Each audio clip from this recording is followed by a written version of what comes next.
Toy Games here, and welcome to Video Games. Most of you know me from loving toys and all things pop culture, toy related, but one of my other big, great passions in life has always been video games, baby. And in this series, I talk about the console and some of the games that really got me into the console and made me fall in love with it. So let's get cracking. I thought it was going to be a PlayStation show, but I went into my memory and I remembered N64, baby.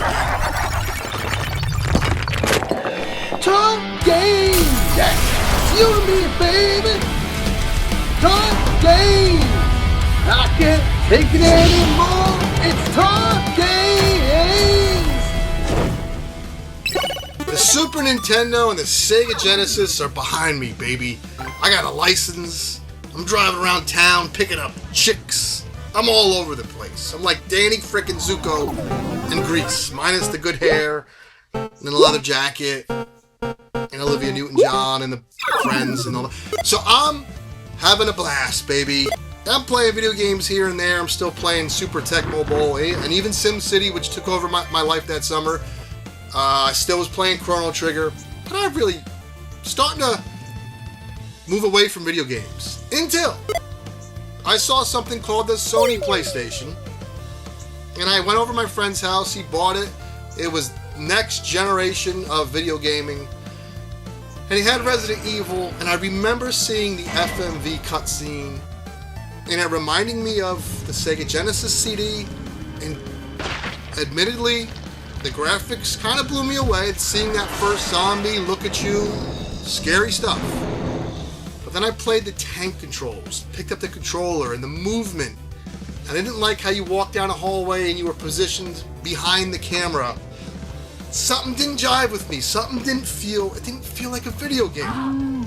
Didn't buy the PlayStation. Then I started to see in the GamePro magazine something called... And I was like, let me save my money and wait for this Nintendo to come out, see what it's about. I also didn't like the fact that PlayStation games were on a disc, and you had to buy an extra memory card, and you had to buy a controller adapter, all these things.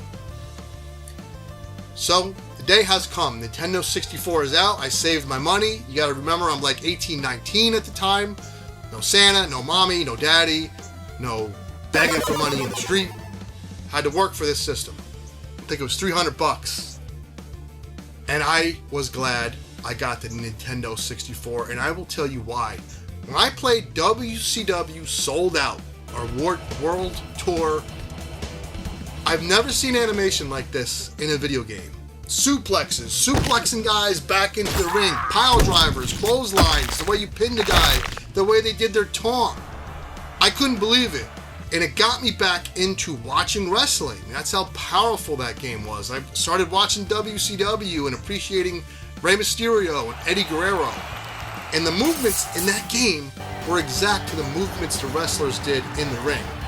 That WCW game sold me and made me believe I made the right choice.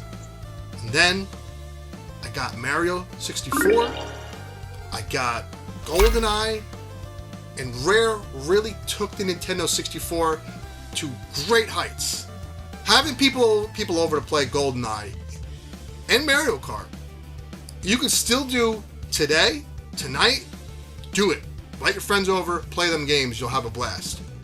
I don't think you could do that with the PlayStation. And this isn't a knock to the PlayStation 1. We will talk about that in next episode. I did eventually get that. What I'm saying is the Nintendo 64, I don't think it has a huge library of great games, but the 10 great games stack up against any console's top 10 games. Wave Race 64 might have been a tech demo, but the way you moved around that water was beautiful. 1080 snowboarding. Ogre Battle 64, a hidden gem on the system. An RTS unlike no other that holds up to this day. If you could play that, get your hands on that game. Good story, good battle system. It's an epic adventure on the Nintendo 64. But I gotta tell you, if I had to pick one game, it would probably be Mario 64. And I know that sounds like the safe choice, but the way So that controller came out and it looked weird, it looked like a spaceship. It had the analog stick in the middle, and Nintendo touted it as the first digital controllers, and I was like, well, the Atari had an analog stick.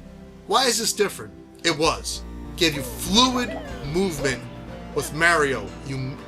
No controller would let you move through the level like that. And later Sony copied it with the DualShock controller. The C stick, little yellow C buttons, one-to-one control with Mario. I played that. I know I always go into these stories about women and girls, but women have been a passion in my life like toys and games. I know you're laughing back there. I am 19. I'm playing Mario 64. College girl I was kind of seeing calls me, hey, it's Thursday night. You usually come over. You coming over tonight? Nope, I'm not. Why not? I'm playing Mario. She was like, you're playing what? Yes, I'm playing Mario 64.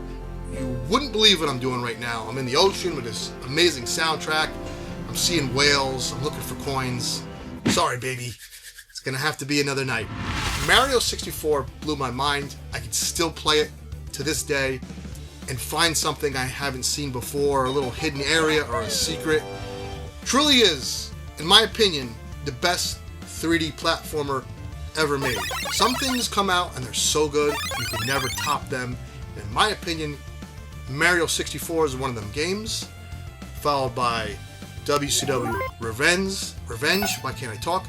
WWF No Mercy, and GoldenEye. Those are 4 just incredible games. Of course, you had Mario Kart on the system, Jet Force Gemini, Donkey Kong 64. There's Blast Corps. That was a really weird game. I forget who made that game. Like I said, Nintendo doesn't have a vast library of amazing games, but their top 10 or 20 games really hold up. The sports games played really good on that.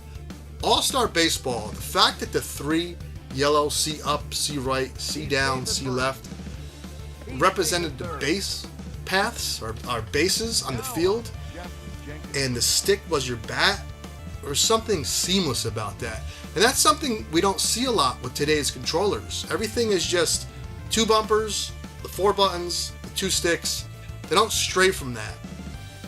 The Nintendo 64 controller, games were made with that controller in mind specifically. They would play totally different on the Nintendo 64 than they did, say, on the PlayStation or Super Nintendo and Genesis. And that was something really special. Again, Star Fox 64 introduced a Rumble Pack, which is in every controller today. Nintendo 64 had a lot of cool, original, good ideas that you still see today. Love the Nintendo 64. And the scheme of all systems, I don't think it's Nintendo's best. We talked about how great the Super Nintendo was last week. But it's a very fun one. Hope you enjoyed today's show. As always, take care. Have fun. See you in 2 weeks when we will definitely talk about the PlayStation. Because there are some games that I had to have that took over my life on that thing.